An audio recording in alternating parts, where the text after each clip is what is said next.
Hello and welcome everyone to the Summit series. It feels like it's been ages since we've done this, so I'm so excited to be back here today. And I hope your 2024 is off to a fantastic start. My name is Robin King and I am the Director of Industry Relations at Payments Canada, and I will be your host for today's webinar entitled The Future of Modern Payments. Now, as always, we will start with a roundtable discussion with our panel, and then we will leave some time at the end for audience Q&A. So please do use the Ask the Speaker box that you see on your screen, and we will try cover as many as we can at the end. Now, it's become a bit of a tradition for us actually to host this webinar at the beginning of each year to talk about the future of modern payments and what may be in store for us in the year to come and beyond that. So I'm really excited today to be joined by this panel of experts. We've once again come out of another fantastic year of transformation in the payments ecosystem. And I'm joined today by Donna Kinoshita, who is the Chief Payments Officer of Payments Canada, Ramesh Siromani, who is the Executive Vice President of Cards, Payments and Transformation at the Royal Bank of Canada, and Tanya Woods, who is the Head of Government and Regulatory Affairs at Questrade Financial Group. So let's start with some brief introductions, and then we'll dive straight into the questions. Donna, I'll start with you. Yeah, thanks, Robin. Good morning, everybody. And I'm Donna Kinoshita with Payments Canada, and recently joined the organization about 7 months ago as the Chief Payments Officer. Under my purview or mandate, I have policy, research, marketing and communications. I oversee industry relations, product. And I'm happy to be here. As many of you know, Payments Canada owns and operates all the clearing and settlement payment systems for Canada. And just for order of magnitude, last year we cleared and settled approximately over $100 trillion of transactions. Thanks, Donna. Ramesh. Hi, everyone. Good morning. I'm Ramesh Siromani. I head the, as Robin said, credit cards, payments and transformation at RBC. And I've been in and around payments for a long time, and very happy to be here with you today. And RBC, as many of you might know, we serve a wide variety of customers, large corporates, small businesses, individuals across the country in Canada. We're involved in all kinds of payments, whether it's wires, e-transfers, AFT, etc. And get involved in domestic and cross-border flows across a range. So very happy to be here talking about this very important topic on the future of payments. Thanks, Ramesh. Great to have you here. And then lastly, Tanya. Thanks so much. It's great to be here. I'm Tanya Woods. I'm the Managing Director and Head of Government Regulatory Affairs and Policy Council for Questrade Financial Group. Questrade Financial Group is a mission-driven Canadian company with a 25-year track record of serving Canadians to help them become much more financially successful and secure. Some consider us the first ever fintech in Canada, which I think is a fairly cool claim to fame. But we're most proud about offering better, easier, and more affordable ways to help Canadians take control of their money and empower them to reach their financial goals through digital innovation and digital financial services. Today, the company has grown into a multi-line business enterprise with over $45 billion in assets under administration.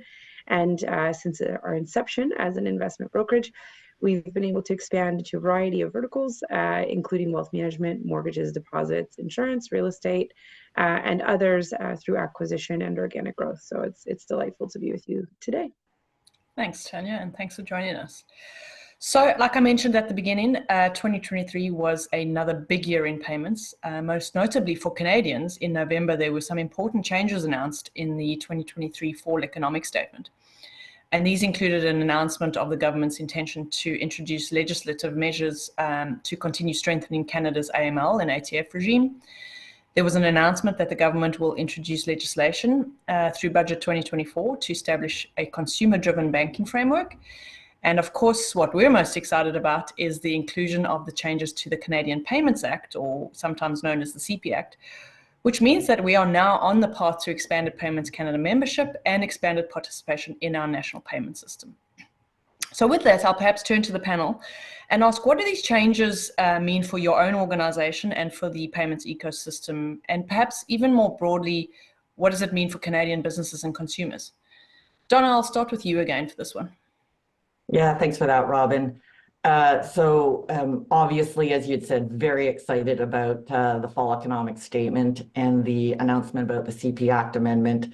Very near and dear to our hearts, a long journey, but a very key step in terms of opening up access. And, I'd be remiss in not thanking our regulators, our key partners at the department, as well as at the Bank of Canada for helping us shepherd this through. I think it's so important in terms of opening up that access, but coupling it with, thank you to the minister for coupling that with the RPAA. Because what that ensures for Canadians is not just, innovation and more choice, more access to providers, to our payment rails, but in a safe way, and to make sure that innovation and competition happens within regulation and not outside of it. And so, it really drives home to our public policy objectives of safe, sound, faster, better payments available to all Canadians and businesses. We hope what that translates for everybody is more choice, more affordable options, and hopefully more customer journeys and experiences that opens up the world of possibilities. Thanks, Donna. And Tanya, I'm sure, is in your role as head of GR at Questrade. You have a lot to know. You know a lot about these changes that were announced and a lot about the impacts that they may have on your business and the broader ecosystem. Yeah, thanks. And I'm going to try hard not to be redundant. I think Donna did an excellent job to tee us up here. But I mean, the reality is when Canadians think of payments, I think they mostly can think about, the retail payments, the grocery purchases, clothing, self-care services they may have purchased recently. May not appreciate always the other side of that transaction as a business. And, certainly for us, small businesses are very much part of our narrative. I mean, we started as a startup and we've grown into a larger company now, but payments is the lifeblood. So the faster you can, clear safe and securely your payment transactions, the better. And what we see for our customers is a life involving payments that goes a lot more beyond groceries and clothing. It goes to loan payments, mortgage payments, insurance payments, and so on. And so when we think of these aspects of our lives, there's a fair amount of data that ties to payments transactions. It's quite interesting. We'll talk a little bit more about it in some later questions. But it also is important that we have speed, as Donna said, trust and security of the transaction, and its accompanying data is key. And so when we looked at the fall economic statement, we saw a lot of things, actually. We saw definitely the items of note that have been flagged, but we also really dove in toward the open finance framework that's starting to emerge for Canada. And it is being called, of course, consumer-driven banking or consumer-directed finance, if you will, at the moment, but it goes a little further than open banking toward open finance. And that's key. And I think that's going to be a very important piece of our road ahead. We needed the government to make a move on these fronts, and they did. And now we need to work with them as an industry to help them nail down what that looks like. It's like putting a foundation down for a house, if you will. So implementing a real-time payment rail, consumer data rights and portabilities, and an unbiased technological framework with standards and common rules of operation is key. It's critical, actually. When we think about the framework and laying the foundation here, we can see the benefits that Donna's flagged for Canadians and Canadian-based businesses and companies, and we definitely hope it will make them more confident. But the hallmarks deserve a moment of attention here, I think, today. So to have the hallmarks of a sound open finance framework in place, it's going to require enabling legislation that establishes balanced, competition-friendly, and expert-informed governance. So I think we're going to hear a bit more about that in Budget 2024. And this should be primarily focused on structure and systems level integration of the framework versus later the conduct of market actors. So we'll come back to that a little bit later. It also includes a comprehensive and formal data portability right for Canadians. And we're seeing that move through in other legislation in C27 right now. That's going to be complementary for our sector. And then, of course, as I mentioned, the technologically neutral standards and common operating rules that prioritize data security, but also, and very importantly to the payments infrastructure story, they keep related costs and barriers to entry low. Reasonable but low for system participants, because we do want to see a competitive and healthy market dynamic evolve. Today, Canadians have not yet really seen or experienced the full benefits that can come with an open banking or open finance ecosystem. Europe has, and we're seeing now the next generation of their thinking on this from open banking toward open finance come into the fore. There'll be a lot more work done this year, which I think is interesting.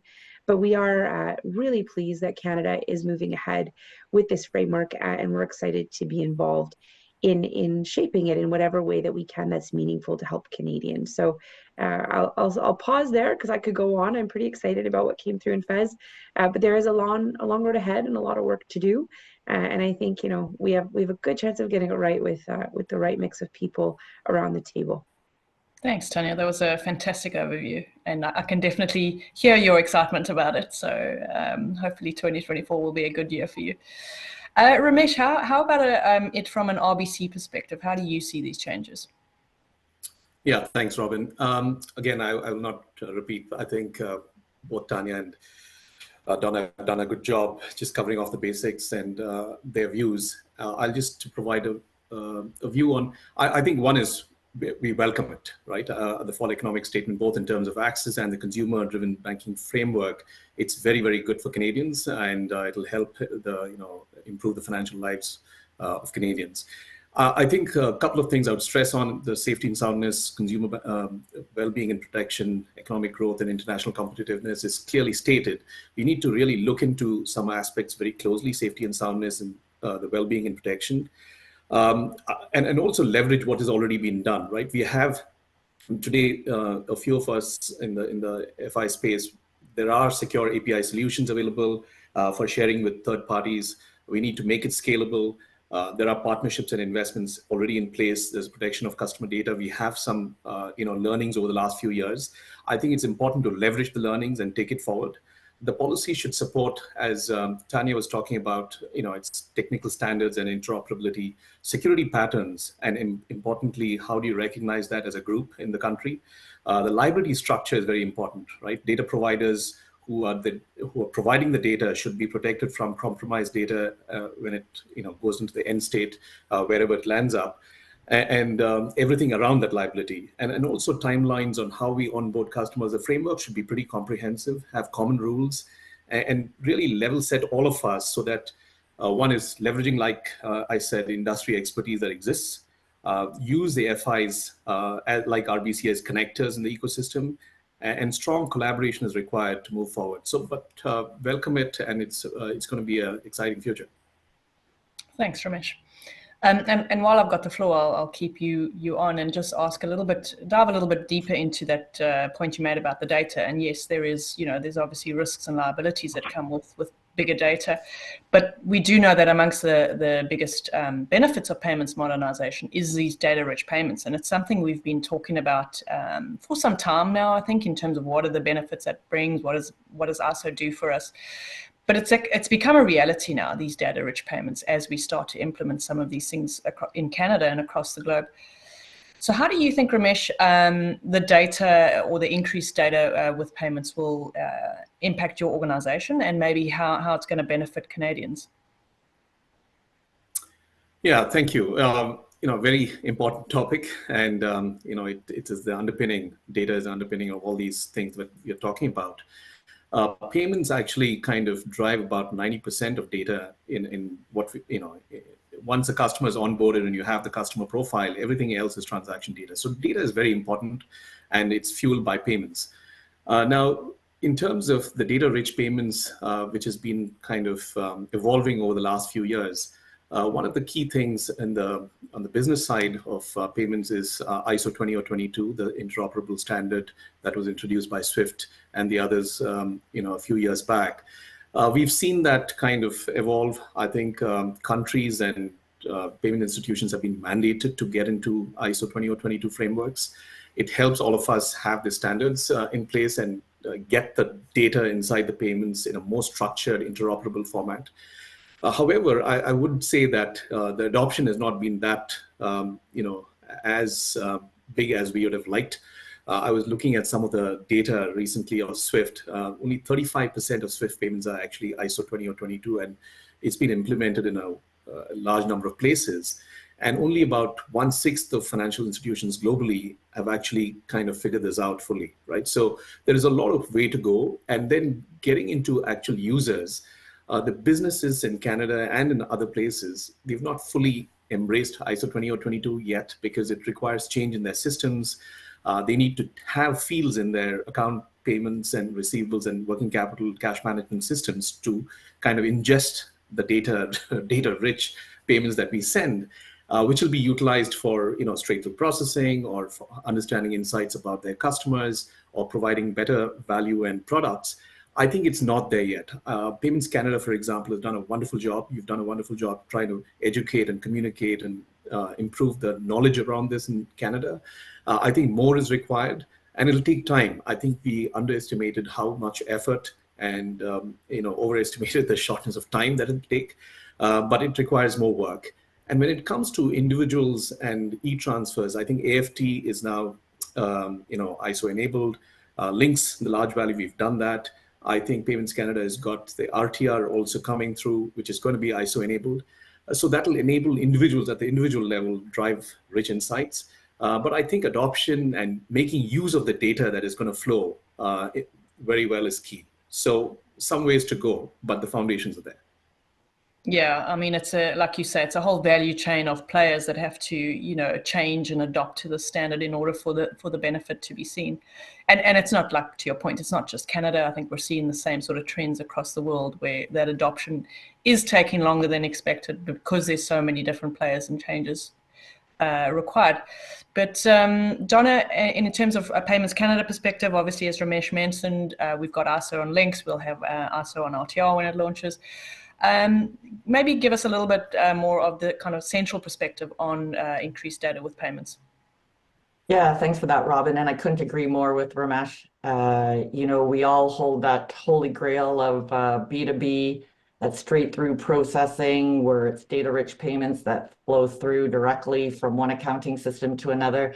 I mean, that's nirvana. We keep striving to that and helping the ecosystem get there. Could we do more? Absolutely. I loved your comment about collaboration. It's going to take a collaborative ecosystem effort to help the ecosystem and businesses realize the benefits of making that investment. And because it is an investment in terms of processes and technology. It was interesting, that you mentioned technical standards and interoperability, and that's a common theme when you're talking about data as well. And, coincidentally, this morning I was on a G20 financial FSB call and talking about cross-border and hearing feedback and input from the other jurisdictions, the other G20 jurisdictions, and some of the private providers who are trying to make global payments faster, better, cheaper, and safer. And it's funny because we have adopted ISO 20022 for SWIFT messaging, and yet the comment was we needed a standardizing of the ISO messaging so that you could get that ingesting of the data-rich payments. So we've got a ways to go. Appreciate that, but we are hopeful.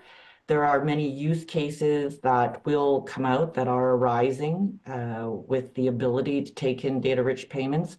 Again, I was speaking with a colleague about real estate, and you look at the real estate solution in Australia that's centralized, uber efficient, everything's digitized, and the opportunity it gives in payments is taking out those cumbersome checks. And when you think about a real estate transaction, for any one of us who have bought a house, and you're still in this day and age running to the bank at the last minute in the 11th hour trying to get a draft or a certified check because you don't know the exact amount at that moment, that closing time, and will my transaction close by the end of the day because of all of the disbursements that get cut either with a check or a little bit slower than desired wire transfer payments. So I put it out there. I think data is the way of the future, but will it take time and will it take effort, of course? Thanks, Donna. And Tanya, interested to hear from a fintech point of view. Well, I mean, in some ways, we fintech special comments, but not really. I think data is a critical driver for most businesses that do business in a digital way today. So it drives, data is typical. And think of all of our digital services. The service providers are looking at user data. They're trying to improve products, trying to keep up with trends, trying to ensure that in the global digital economy, they remain relevant and viable. And so and interesting, more importantly, and probably most importantly, interesting to the consumer that they're targeting. So, for us, that's no different, obviously.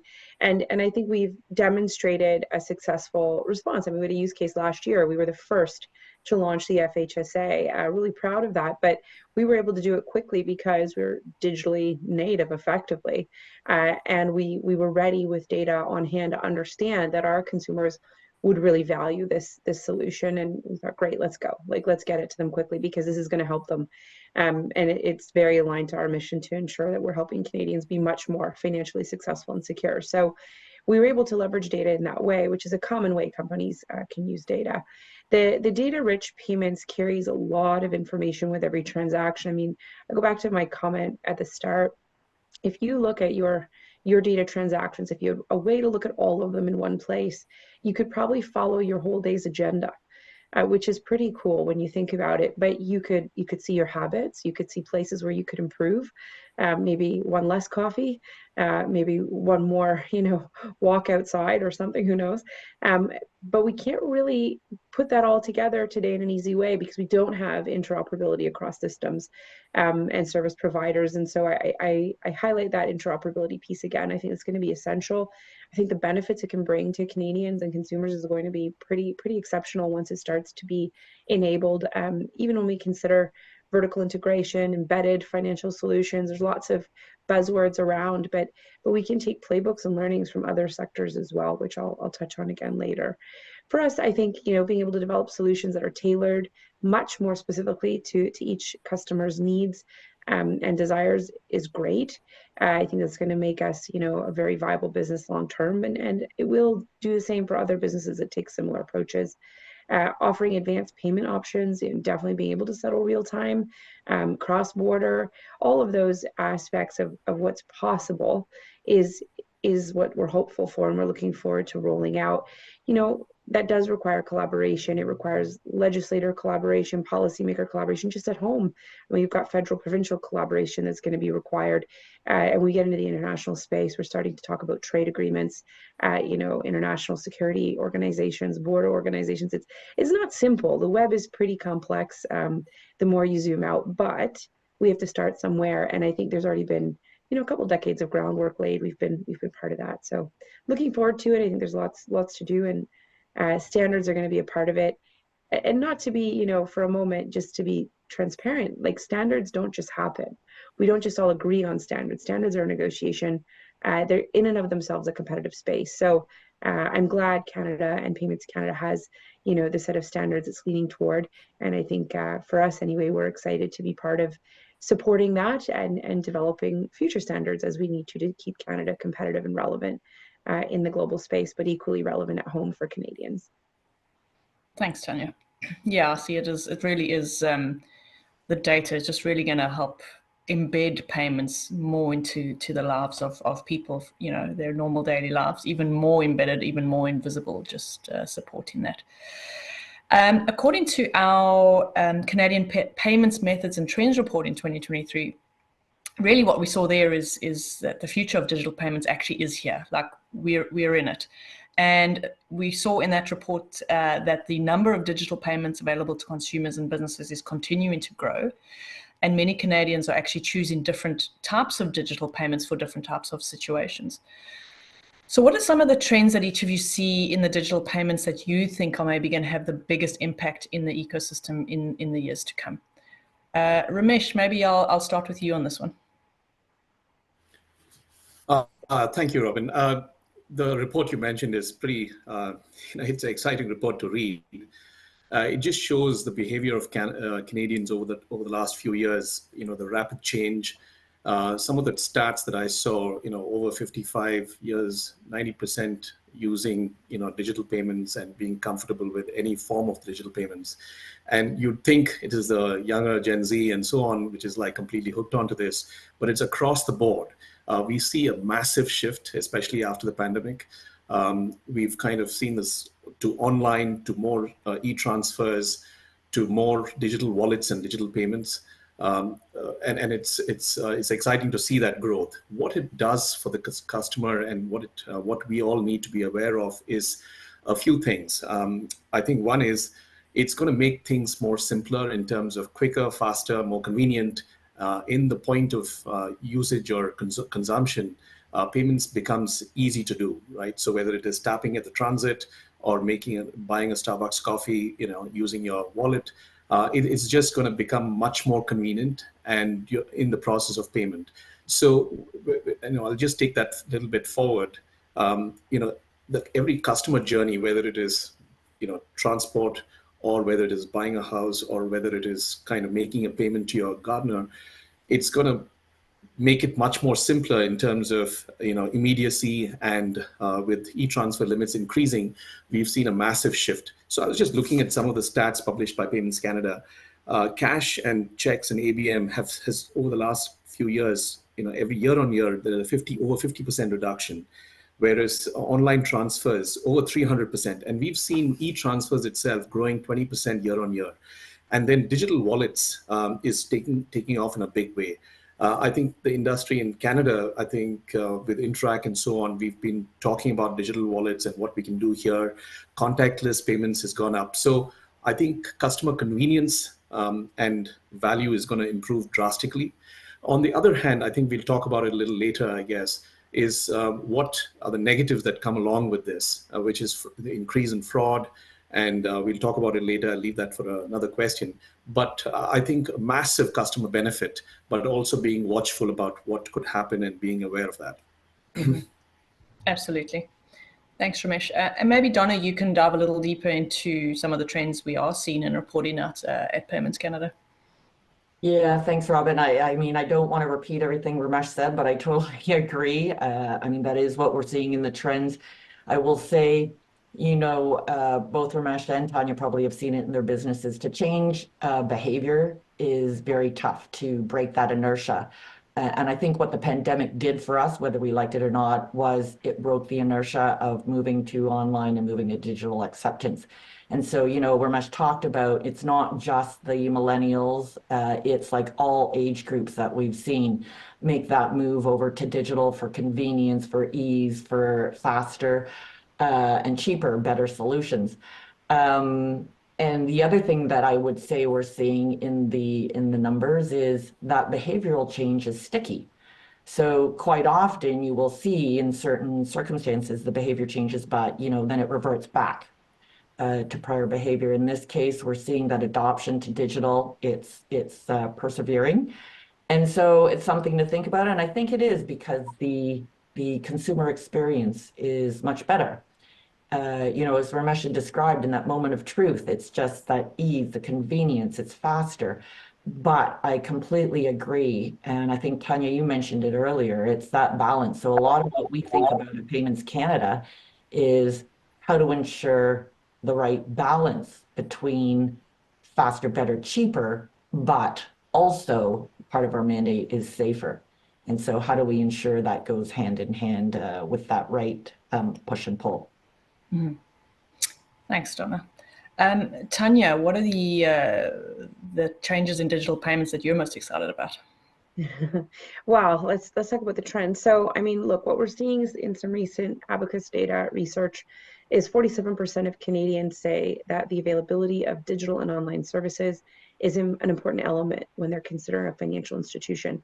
Similarly, a recent Abacus report also reported that less than 12% of Canadians even know what open banking is or open finance. So there's some disconnects here. I think Donna's point on the pandemic it's a critical one to observe, because we've had few years now to actually observe that behavioral shift.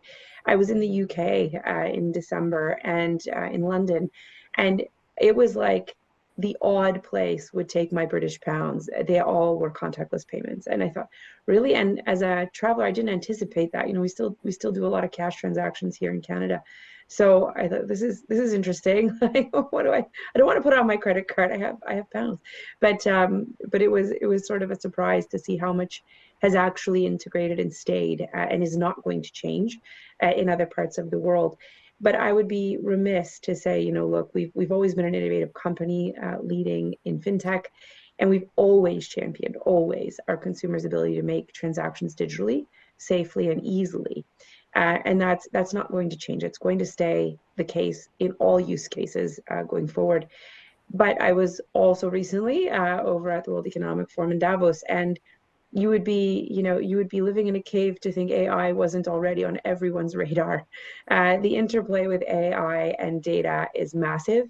We're still at the very earliest stages, frankly, of commercialized AI applications. Um, this is not a comment to Questrade. This is a general comment to the commercial landscape. We're seeing AI being applied in every use case you could probably think it could apply to. And at the same time, I enjoyed a discussion earlier today. I was listening to a podcast with Mozilla's founder, and she drew a nice point to the fore, and she said, like, but the AI is happening in a black box. It's really hard to understand what it's doing with the data, how it works. You can read lines of code, but the actual functioning still producing in some cases, hallucinations and other things. So when you're at this sort of edge of innovation, as the world is at the moment with AI, we were watching it very, very carefully. I think it's going to be a very interesting 18 to 24 months ahead as we see Canada advance its framework and treatment of AI. And we already know today that financial services sector is at the forefront of the line of review for AI applications by the government. We know OSFI put out its EDGE principles, and we know there's going to be some serious governance moves in the near term. So we're watching this space with great interest. And I think, when you consider the data richness of those payments transactions, the AI applicability to that alone could be spectacular, and it can also be quite scary for people thinking in this space. So lots to do there, but definitely a trend we're watching with a keen eye. Thanks, Tanya. And it's a good point you raise. I don't think we can talk about the future of anything, never mind the future of payments, without thinking about the future, without thinking about AI. So apologies if everything's making a noise in my space here. My dog's decided to join me. So all three of you kind of mentioned fraud in some of your answers, and I think maybe let's turn to that for a minute. It's obviously top of mind for us in payments, especially, and the numbers that we've seen are actually quite staggering. In 2022, the Canadian Anti-Fraud Centre received fraud and cybercrime reports totaling a staggering $530 million in victim losses. And I'm sure if we look at when we see the 2023 numbers, it's going to probably be more than that. So let's just talk a little bit about what measures each of your organizations are taking to prevent fraud. And I think importantly, where are the opportunities for us to collaborate on this important issue across the ecosystem? This is not something that we can tackle in isolation. So Donna, I'll go to you first and maybe just talk from a central point of view on the fraud topic. Yeah, thanks for that, Robin. And I loved how you started with it's going to be a collaborative effort. I think this is an ecosystem market endeavor. Having said that, obviously at Payments Canada, we look at what can we do from a centralized perspective, what benefit can we give our members and participants in terms of assurances of the safety and soundness of the system and how they can in turn protect their customers.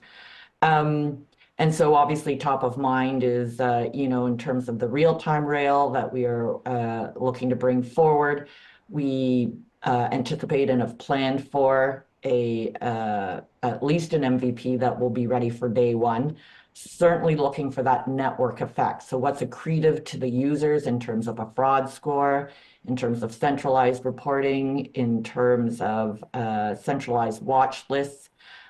This is, kind of basics coming out of the gates that I think the industry and our members are telling us we need day one.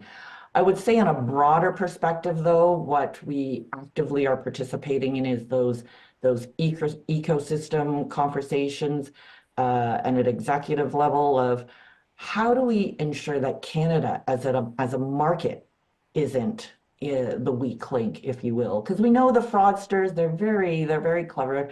The bad actors will always target the path of least resistance. And so we absolutely want to protect Canada from being the path to the least resistance. So what can we do as an ecosystem collectively and collaboratively to put in fraud solutions that protect actually all payment rails, not just the ones we oversee and not the ones that, individual schemes, but collectively, what can we do? I will say of primary concern to us, we obviously have the luxury of looking at the other jurisdictions and what's happening. And so, initially it was that payment, the account validation, the confirmation of pay. Certainly that's top of mind for us in terms of what can we do collectively to protect the market as as a first out of the gates kind of thing. But I think moving more to the forefront and what's becoming more prevalent globally is authorized push payment. So, I think most of us are quite familiar with unauthorized fraud, and certainly how, we've got mitigants and things we can combat that.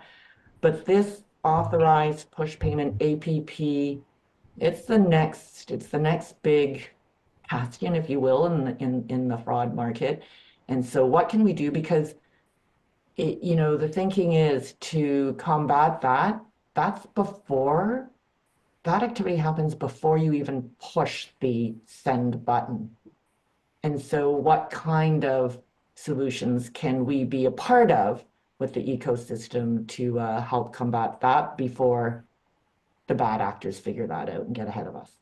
So that's top of mind for us. Thanks, Donna. And Tanya, what about for Questrade? Yeah, look, concerns around fraud have always existed in the payments ecosystem. The interesting thing with digital, just to highlight, is there's pathways, there's footprints. When you're dealing with cash fraud, it's much harder to track online. You actually have some advantages, albeit it's complicated. Strong authentication mechanisms and effective dispute resolution mechanisms are essential for dealing with fraud and maintaining trust in an open finance ecosystem. We spoke earlier, and Donna mentioned it. That collaboration piece. Digital economy is global; it doesn't see borders, and so making sure that Canada's protection nets and measures are intertwined globally is very important. There's a lot of work that's been done on that, not just with the Anti-Fraud Center, but our policing networks at every level of jurisdiction, as well as the tax networks and so on. It's complicated, and many players are already involved, which is a good thing. For us, we work diligently to protect personal and financial information of our consumers. Many fintechs are not regulated. We are heavily regulated. We are regulated FIRFI and a digital financial service provider. We're over 20 regulators that keep an eye on what's going on with our business, provincially and federally. And that's important. I think it gives a layer of safeguarding to consumers that we certainly value, and we believe that they value as well. We talk a lot about financial literacy, but if we understand, digital fraud, if you take it into a more macro level, is really beyond just financial literacy. It's about digital literacy and understanding, the context of digital fraud more broadly, and then how it applies in the financial context. So I think there's a lot we can learn from those that have come before us. If you consider the intellectual property as one of the first digital assets, intangible assets moving along the internet, it's got over 2 decades of fraud prevention, fraud response, fraud networks, or networks to deal with fraud, rather, equally fraud networks. But learning from those that have come before us. Telecom is another place, obviously, with a lot of experience here. And cooperation amongst players is going to be key. So cooperating with those other sectoral verticals who have, practices in place, understanding the relationship between payments, the provider, the services themselves, and the consumer. It's a rounded sort of 360 exercise. But, if we take that approach and benefit ourselves from the learnings we've had over 2 decades now, I think there's a lot that can be done to certainly improve and make much more difficult the harms to consumers. So we're actively supporting efforts on many fronts in this regard, because our consumer confidence and trust and safety is our number one priority over everything. Great, thanks, Tanya. I love that point about it's not just collaboration across the payments ecosystem, it's actually collaboration much broader than that to be effective. Ramesh, maybe from an RBC perspective in terms of how you are combating fraud. Yeah, thank you, Robin. And like the others, Robin and Donna, this is massive. This is a big, big issue facing us, and we have to be ready collectively. And it's very sophisticated, right? These are not those single fraudsters, but big international threat actors, rogue nation states, and using the most sophisticated models and technology, right? So there are deep fakes, like Tanya mentioned AI. Recently, I think yesterday or day before it was, I was reading that in Hong Kong there was a deep fake thing posing as a CFO, and the employee transferred $25 million. That's that shows you what the sophistication is. And whether it's phishing, impersonation, social engineering, things have gone to a very different level. And I think Donna mentioned the CFAC numbers. It's also in the same report, it says only 5% of Canadians file a report, right? So it shows you the quantum. And in the UK, who've already gone through real-time payments, this account, authorized push payment fraud, the numbers are big. Just that alone was over $1 billion in UK last year. In Australia, they're calling it a scamdemic. And we have this opportunity and this thing of advantage of going behind these people in some of these things like real-time payments. I think we need to be ready and be sure we have the foundations laid. So what we do is we kind of, whether it is, we look across the value chain of payments, whether it's account opening, KYC, AML, identity, etc. But that's not enough, because I believe there's another stat, 90% of fraud comes from fully identified, verified identities, right? So we also look at the funding, account funding, push, like Donna mentioned, account takeover fraud requires you to have much more information and so on. And looking across debit card, credit card, e-transfers. How do you think about social engineering, and what do you do in terms of account logins? What is the authentication, whether it's multi-factor or use of OTPs, and what else? Biometrics, device fingerprinting, et cetera, et cetera. There's so much we can do. We need sophisticated third parties to help us. We can't do it alone. And like my other colleagues said, we need all of us, whether it is FIs, fintechs, NFIs, or it's the police, the security agencies, telcos, all of us, because most of the payments are being done on the mobile. We need device fingerprinting clearly to identify and inform each one of us what to avoid. Cross borders transfers, what do we do there? And the various payment forms, right? So I think it's a wide variety of things, and also and very important, customer communication and education, right? So now I think we've got to the point where we don't click on anything that comes to your mobile or email, but it has to be constant, and people have to be aware at a very heightened level. And together, I think we need to lay that foundation before we get into much higher limits or making it instantaneous and not recoverable, etc. We need to be ready for that. Yeah, I couldn't agree more, Ramesh. Okay, so we will be opening up the floor to audience Q&A in a moment. So I just want to wrap up this portion of the discussion maybe by asking each of you, all the developments we've talked about today, and maybe some that we haven't. What do you think that they mean more broadly for Canadian businesses and consumers? So Tanya, maybe I'll start with you just to give a couple of minutes of your thoughts. Yeah, I wanted to just add one other point to the last question, so I'm going off script now, but I do think we have a close relationship with our customers. I mean, customers prioritize their finances, they have a close relationship with their money, and we have a close relationship with them as an industry. So it's not just Questrade. On fraud, I do think we need to celebrate and champion our consumers to help us police this. Some of the stats that came out in the last few years demonstrate that reporting fraud is stigmatized. People feel embarrassed and ashamed of it. And I do want to call that out, because I think as an industry, we can do a little more to help destigmatize that shame. There's a lot of learning that's going on. And now I'll get back to the question. We see AI, we see data, we see digital networks, we see new service product adoption. We see in other countries some of the big wins and equally the challenges when it comes to open banking and open finance, and even real-time payment systems, which we're excited to be receiving in Canada soon. But as Canada moves forward toward open finance, payments modernization will be essential to bring greater efficiency, lower costs, and more integration. And I think the learnings are already there. I think we can learn from past experience now, And payments, if we simplify it for those that may not feel confident to come into the space to talk about payments transactions, I think we can simplify them down to data transactions. They're different types of data, but they're nothing more than transactional experiences with data. And so it's important that we re-emphasize that Canada should continue to take steps toward establishing an all-encompassing open finance framework with those learnings, including data rights and data infrastructure being at the center of policy decisions until infrastructure and market frameworks are much more settled and established. Our view from here is that in the meantime, conduct regulators, data commissioners, privacy commissioners, consumer protection agencies should definitely dig in deep, gain the expertise they can now on digital markets and solutions and challenges, observe market conduct elsewhere for insights, and this will guide us as we go forward with our frameworks to be able to deliver a best-in-class framework to Canadians that they can trust and be confident in. I think to that end, the Bank of Canada is going to be a pivotal player for us to keep an eye on. They're certainly overseeing the real-time payment rails, as well as our PAA. Hopefully, they'll oversee open finance and open banking as well. But we'll see. That remains to be determined as far as I know.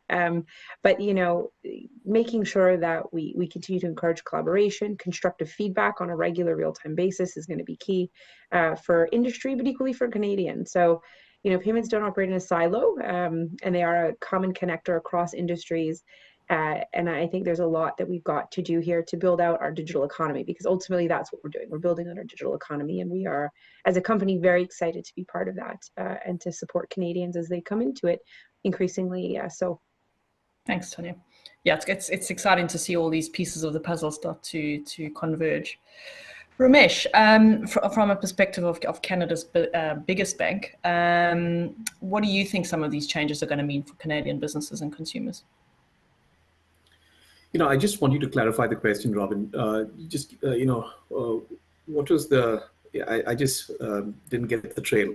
So anything we kind of discussed today, we've talked a little bit about the digital payment trends we're starting to see, some of the innovations coming through, and I think equally in most cases the risks and the fraud risk that comes with some of that.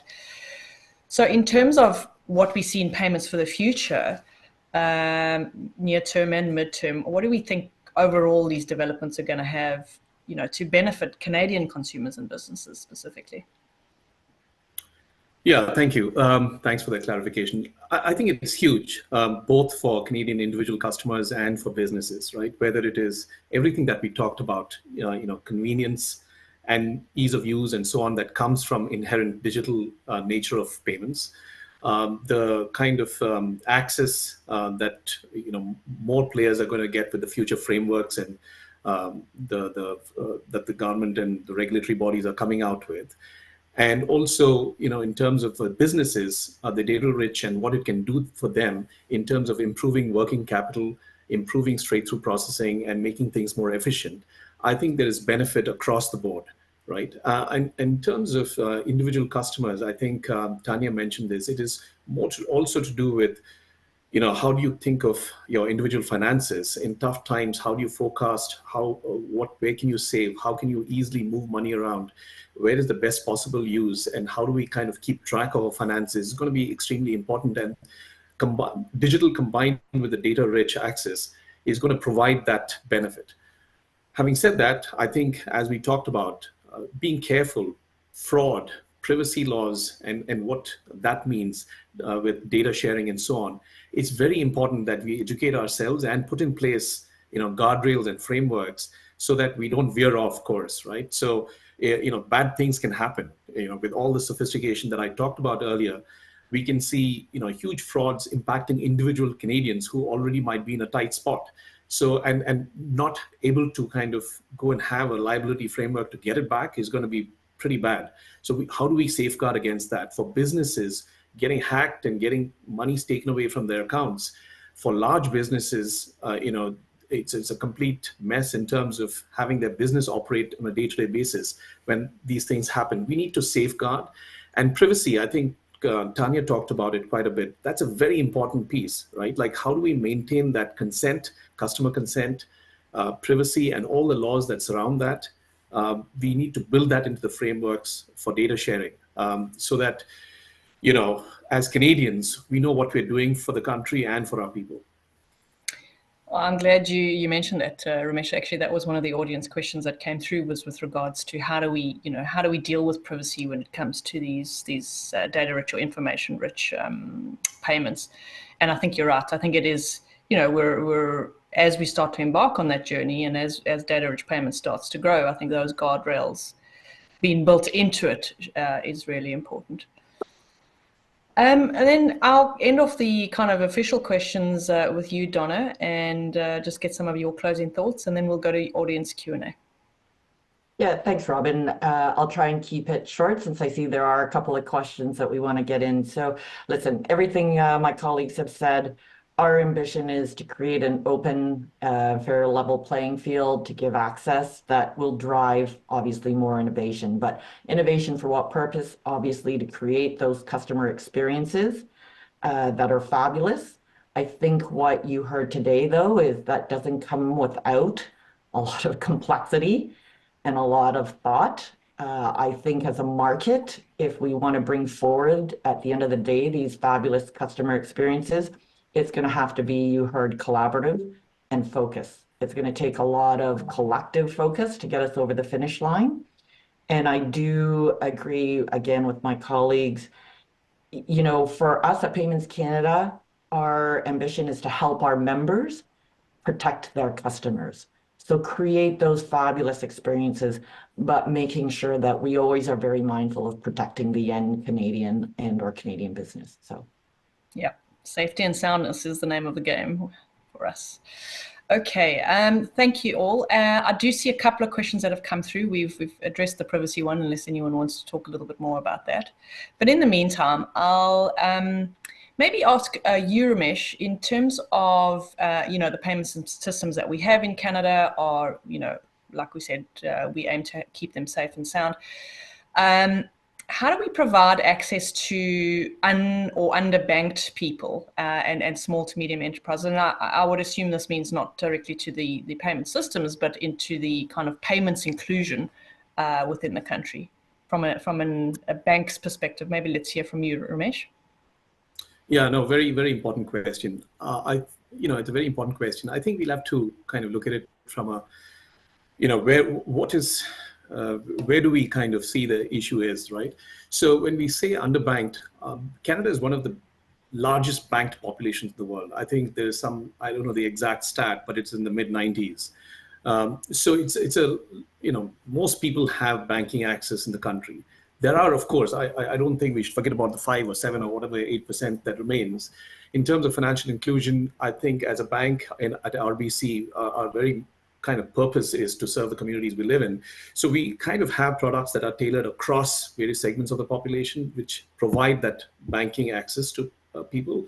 In terms of payments, we work very hard, with the acquirers and processors to figure out, how can we do offline payments in very remote areas. I think it's very, very few areas where it's not reaching anymore, especially with Starlink and so on. You have payments going across the country, even the most remotest parts of the country. So I think we are always mindful of that. We have a variety of products, but I do think, as a country, overall, relatively, we've done pretty well, right? So I would stop there. Okay, thanks, Ramesh. Tanya, any thoughts from your side from a kind of, I'll call you a challenger bank, but I know you're a fintech. So any thoughts from your side in terms of that underbanked? No, I think Ramesh's comments were good. I'll take it from a different angle. The government is responsible to look out for the public's best interest. They are the public service. And I think making sure that we're considering, the challenges through them and listening to their feedback on these topics is really important as a business. So this is a challenge across the world. As Ramesh said, Canada's faring a little better than many others, but by design, I think constantly thinking through how could we make access a little easier, how could we make inclusion a little better, is something that we think about all the time. But we do need to take our guide points from the regulators that oversee what we do, and from the policymakers that set out the policy and laws that govern us. So again, ongoing collaboration and discussion is the theme here. Okay, maybe Donna, I'll ask you to start on this one, and then I'll go to you, Ramesh. There was mention of the ISO standards that there's still more work to be done. I think Ramesh, you were making these comments with regards to adoption in the industry and the various players that we've got in the industry that have to make this work. So, what do you think will best help these organizations kind of adjust to these standards or adopt these standards? And, what are those players that we really need to, maybe it's education or need to bring on board in terms to make ISO or at least messaging standards have that rate of adoption that makes the benefits more prevalent in the ecosystem? Donna, I'll start with you. Yeah, I think, listen, we would take our guidance and lead from our members in terms of how we can best support them. Obviously, education, we can help mass educate, if you will, and then provide whatever tools and or capabilities that our members need to help educate their business customers is part of it. I think perhaps arming them with a base business case that they can, help autofill, if you will, with some of their smaller businesses, but more from a support lens and perhaps a broader marketing communications perspective in educating mass market, I think. Yeah, thanks, Donna. Ramesh. Yeah, I think Donna is right. Whether it's a small business or medium or large, they need to see the ROI in this, right? Like, what does it do to help us move? A lot of the large organizations, for example, they have the SAPs, Oracles, or large enterprise systems that have been in place for years, and to change that is pretty big. So we need to identify, do you need to change a module? You need to change things. Do we need to work with those large players? Swift needs to kind of work with these large enterprise players to have modules which incorporate ISO and push it as a improvement in their own software service. And also, small businesses, we need to educate them in terms of what is the ROI. And it's kind of difficult for them to kind of go figure this out on their own. Maybe, like Donna said, have templates and stuff. We've in the bank, RBC, we've educated our account relationship managers across Canada to fully understand what the benefits are. How do you kind of teach their customers to kind of take them up the curve? But there is, I think we've kind of, as a industry, and whoever kind of started with the standards, 15 years back, underestimated both the level of effort and also overestimated the benefits to some extent. So I think it'll take time, and we need to be patient. I don't think we can push it and expect an overnight change. It's going to take time for industries and companies to figure this out. Yeah. And I think, again, we have a good vantage point as Canada to look what other markets are doing, what are the use cases there that are working, what are the use cases that are not working, and kind of draw from that industry experience. One thing from a Payments Canada perspective is, we have a stakeholder advisory committee, which consists of a variety of players across the industry or across the ecosystem. And, we'll draw on that knowledge and those constituents that those members of the Stakeholder Advisory Committee represent to make sure that we can do our part in kind of getting the word out there and then just understanding the real benefits to this. To your point, yeah, and understand that. Yeah, sorry to interrupt, but I just wanted to, even for financial institutions, it's very useful because it helps us with sanction screening and AML checks and so on because of the structured nature of data that comes through for cross-border payments. So it is useful, right, across the board. It's just that, the mass implementation across the globe and how it filters down into the end user is going to take some time. Yeah, oh, absolutely. Okay, so I think that's actually all we had time for. So I just want to thank my panelists for sharing your time and your expertise today. It's been an absolute pleasure to talk with you all. We do look forward to continuing this conversation on the future of payments at the Payments Canada Summit, which will be held at the Beanfield Centre again in Toronto. It'll be from May 29th to the 31st. So if you haven't registered for that, go and do it. It really is the foremost payments conference in Canada. But thank you. Thanks to everyone who joined us for this webinar today. Thank you for your time and your interest, and we hope you all have a good rest of your day.